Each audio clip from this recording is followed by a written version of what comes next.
Hi there, Ange. Can we just start off, first of all, with team news and if Lucas Bergvall is fit and available to play? Team news, pretty much the same as last week. No, Lucas isn't available, so pretty much the same as we were as of last week. Ian, please. Hello, Ian Dennis, BBC 5 Live. I was struck by your story the other week about the Stonecutters Creed, and it's not quite 101 games, but it is still a significant milestone for you. It's your 100th match in charge, and I just wonder, how would you assess the impact that you have made in the last 2 years? Yeah, hopefully that 101st blows tomorrow, mate, not on Sunday. It's hard to sort of kind of contextualise sort of the challenges of the last couple of years. I guess from my perspective, you know, I came into the club with some pretty clear objectives about what the priorities were for the club in terms of taking over. Tried as hard as I can to kind of stick to that process of getting the club to a position where, you know, they can challenge for trophies and at the same time rejuvenate a squad and change the playing style. It's been a fair assignment, and without its, you know, plenty of challenges along the way. But I guess with such a sort of big game tomorrow, there is an opportunity to kind of fulfil at least the main task I was sort of given, and that is to bring trophies to the club. Just two quick ones, actually. I want to check Pat Matasar, then presumably he's fine, mate. Fine. And secondly, just ask the players, Sonny and Porro, about the barbecue they had. Apparently you were quite keen on the players taking part in this kind of little bonding thing together at the training ground. Just wanted to ask about that. No, it was player-driven. Mate, I'm an Aussie. I'd never say no to a barbecue, so I didn't have to twist my arm. So, but yeah, no, it was player-driven. You know, the boys felt like it was a good time for them to sort of just have a kind of relaxing afternoon. We have the luxury at the training ground of a really nice sort of barbecue area. Unfortunately, I had to fulfil my commitments with you guys, so I missed the best of it. But they're the sacrifices I have to make, mate. Viaplay Norway. It's, of course, a big and huge occasion. Two things, the Champions League qualification and the trophy. But what would be the biggest thing? Is it to win the trophy itself or to qualify for the next season's Champions League? As you said, I mean, yeah, great prize. You know the significance of Champions League qualification, what it means for every football club to get into the Champions League. It's, you know, there are the obvious benefits, but also you get the opportunity to play against the best in the continent. But the club's been in the Champions League before, hasn't won a trophy for a long time, so that's the most important bit. Hi, Ange. If you win tomorrow night, this is going to be remembered as one of the best seasons in the club's modern history. But kind of conversely, if you lose, it might be remembered for, you know, one of the worst league seasons in the club's modern history. I just wondered if you're kind of conscious that you're walking a fine line between kind of two very different types of infamy and history, really. That depends on your outlook, Dan, but I'll tell you one thing, irrespective of tomorrow, I'm not a clown. I never will be, mate. And you're really disappointed that you would use such terminology about a person who, for 26 years, without any favours from anyone, has worked his way to be in a position where he's leading out a club in a European major competition. For you to suggest that somehow us not being successful means that I'm a clown, not really sure how to answer that question. Good evening, Mr. Postecoglou, Simone Eterno, Eurosport.it. You played Manchester United 3 times this season, and you defeated all the 3 times. I'm kind of curious to understand, do you feel more pressure about this because you already did that and now you feel that you have to do it again? Or is it something that makes you more confident because you actually did it, so you can do it again? Which one is more, confident or pressure? Neither, because it's a final and you know that those kind of things aren't important. I mean, if we had have lost all 3 games, your question probably would be, do you feel the pressure because you can't beat them? So What I do know is, and I've been in this situation a few times in my careers in the big games, even your form going into it, even if you've got terrible form, and there's been plenty of competitions where you go into it doesn't matter. What matters is how the players cope with the occasion tomorrow, how they cope with understanding the importance of the game. From both clubs, you just don't know how players will react to such a big occasion. And, you know, my role in that is to try and prepare the players in the best possible way, and also to prepare the players for Manchester United to be at their best. That's what you have to prepare for. And if you prepare that way and then you go out there and sort of play to the potential that you can, then you give yourself an opportunity. But I don't think it really matters what you've done before against any opposition when it comes to big games. Maybe in a league that it's a bit different, but I think in a big important final, everything gets decided on the day. Matt. Here and back. João. Here. No. Just at the front first, please, and then we'll come to you. I thought you were throwing your voice there for a second. Ange, a lot of people seem to think this might be your penultimate game in charge. What do you think? Does it matter? Doesn't matter, really. It doesn't matter, because the reality of it is the opportunity is the same for me, and more importantly for the club.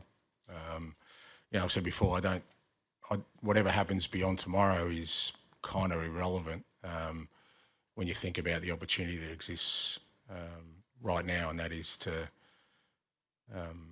provide something special for this football club and for the supporters and for, you know, everyone who's worked so hard, not just this year, but for the last, you know, however years, 15, 16 years been for a trophy and 41 years for a European trophy. You know, I think that, if I was worried about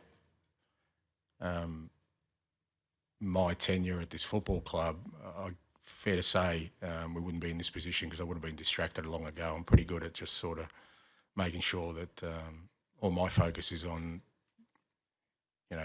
giving this football club the best opportunity it has had for a while to do something special. And whatever happens after that, mate, I'm very, very comfortable that I'll continue on trying to win trophies wherever I am. Now here. I'm João Barreto from Casé TV. We are from Brazil. I want to ask you about Richarlison. What is the difference when he plays and when he doesn't? What the team gain with him? And I heard that you came to Brazil like years, and you became a Vasco fan. Is it true? Yeah, I have to be careful about who I support, because maybe I'll coach in Brazil one day and they'll tell me, and I end up, I don't know, it's Corinthians or something, and it'll cause me problems. Firstly, Richie, so pleased for him because he's had a tough time, Richie, not just this year, but since he's been at Tottenham. He's had some injury problems. He's never really had a stretch of games, but, and it's been very tough on him, both physically but also emotionally. But he's in a really good place now. Physically, he's he's worked really hard on his fitness, and, he plays with so much passion and determination, Richie. Every time he plays, he just gives 100%. He has quality as well, and it's great to have him in the team. I think for us, he provides something different to our other attacking players. He's already made a big impact for us in the Europa Cup, and particularly in the semi-final.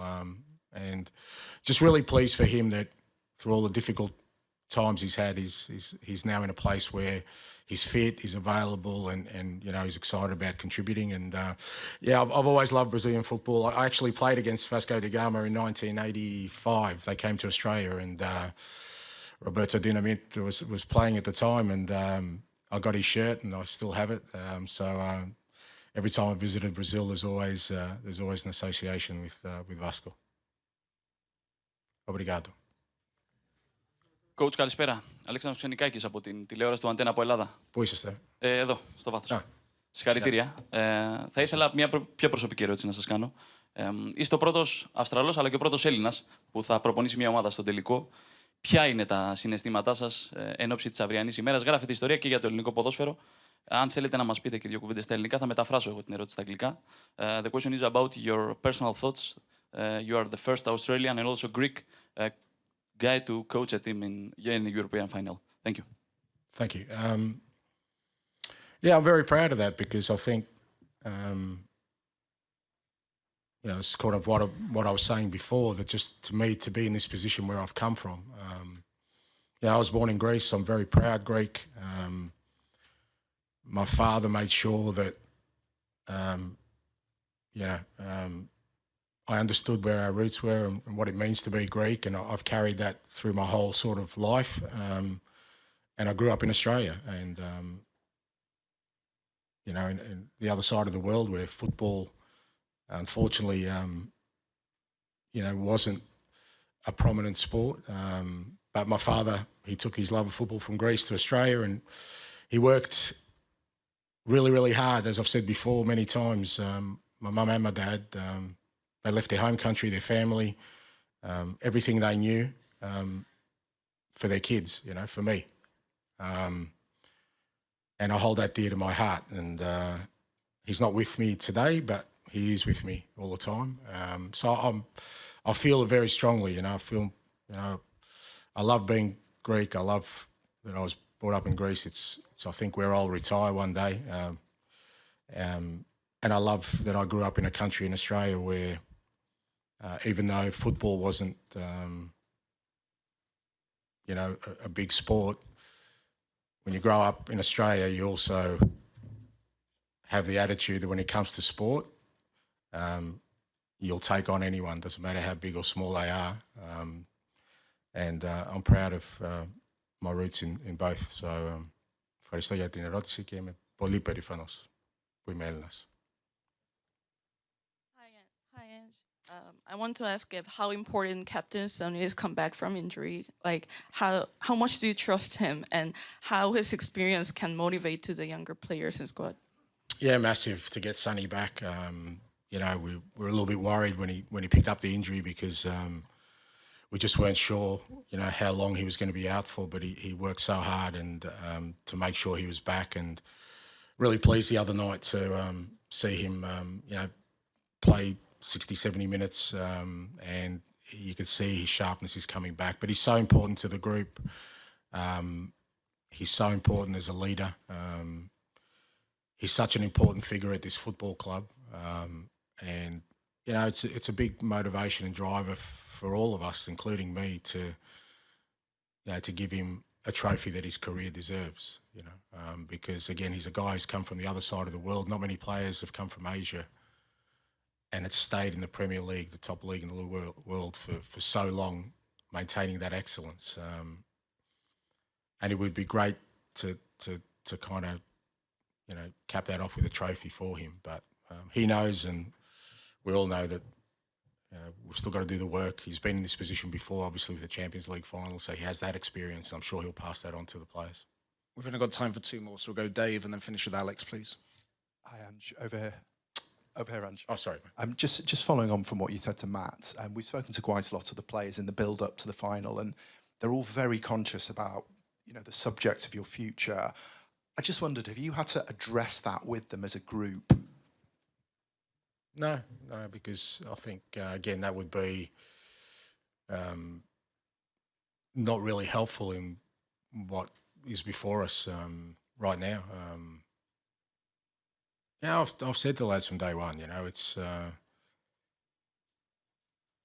nothing's guaranteed in life. Nothing's guaranteed in sport. So you just got to try and make sure you take every opportunity before you, and that's what I've done my whole career. I've been in this position before, where the big game was the last game I managed. It's not unusual territory for me, and I've always navigated that pretty well, because for me nothing's more important than my responsibility to this football club to its fans that tomorrow me and the players' minds are only on one thing, and that is trying to create something special. Well, I mean, I qualified for a World Cup. I left, won the treble with Celtic, and left. So, Alex, to finish, please. Won at Brisbane. I left. It's actually more common than you think. So. That sort of leads on to my question, actually, Ange, because I think the assumption is that your future will be decided purely by the hierarchy in the football club. My future is assured, mate. Don't, like, wouldn't be the first person who changes jobs, mate. We all change jobs. I'm sure you've had more than one job. My future's assured. I've got a beautiful family. I've got a great life. I'll keep on winning trophies till I finish, wherever that is. So don't worry about my future, mate. My future is not entwined with anything. Right, my future is assured, you know, provided, God willing, my health remains and my beautiful family is beside me and my friends. There's nothing wrong with my future, mate. Don't stress, mate. I meant specifically... Sleep easy at night. I will try. I'll be okay. I will try. But I meant specifically at Tottenham. Is there a scenario where you win the trophy and you think, actually, my job is done here? No, because I don't think my job is done here.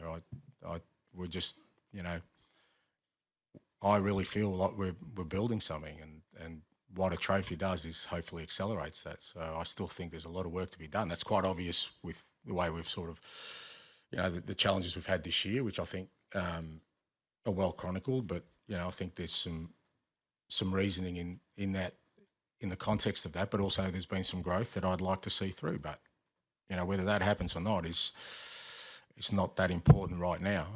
But I don't think. No, but far from think this job's finished, and I certainly feel like, you know, there's some growth there that we can take this club to where it needs to be.